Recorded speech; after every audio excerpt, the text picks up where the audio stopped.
পহেলগাঁও জঙ্গি হামলার আতঙ্ক কাটিয়ে আবার স্বাভাবিক ছন্দে ফিরছে, আবার পর্যটকে ভরে উঠছে জম্মু কাশ্মীর।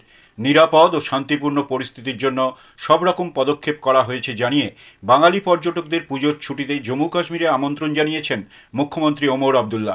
বৃহস্পতিবার কলকাতার বিশ্ব বাংলা প্রাঙ্গণে 3 দিনের ট্রাভেল অ্যান্ড ফেয়ার 2025-এর উদ্বোধন করেন জম্মু কাশ্মীরের মুখ্যমন্ত্রী ওমর আবদুল্লা। ভারতের ভূস্বর্গ জম্মু কাশ্মীর পর্যটকদের কাছে বিখ্যাত জায়গা।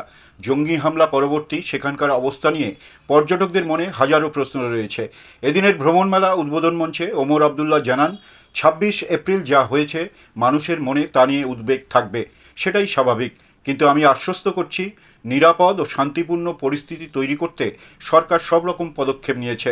আমার কথায় বিশ্বাস করবেন না, এখান থেকে যারা এখন বেড়াতে গিয়েছেন তারা ফিরলে তাদের জিজ্ঞাসা করুন, কয়েক লক্ষ মানুষ অমরনাথ যাত্রায় গিয়েছেন, 9 আগস্টের মধ্যে তারা ফিরবেন। তাদের জিজ্ঞাসা করবেন তারা কি নিরাপত্তাহীনতায় ভুগেছেন। ওমর আবদুল্লাহ এদিন আরও বলেন, জম্মু কাশ্মীর এখন খালি নয়, আবার ঘুরে দাঁড়াচ্ছে। আমি আশা করি অনেক বাঙালি পর্যটক পুজোর ছুটিতে কাশ্মীর বেড়াতে আসবেন। পহেলগাঁও জঙ্গি হামলায় 26 জনের মৃত্যু পরবর্তী আতঙ্কে রাতারাতি জম্মু কাশ্মীর ছেড়ে সব পর্যটক চলে যান। খালি হয়ে যায় সব হোটেল, বিমান চলাচল, অন্যান্য যানবাহন চলাচল সব কমে যায়। সব কিছু হঠাৎ থেমে যায়, তলানিতে নেমে যায় পর্যটন ব্যবসা।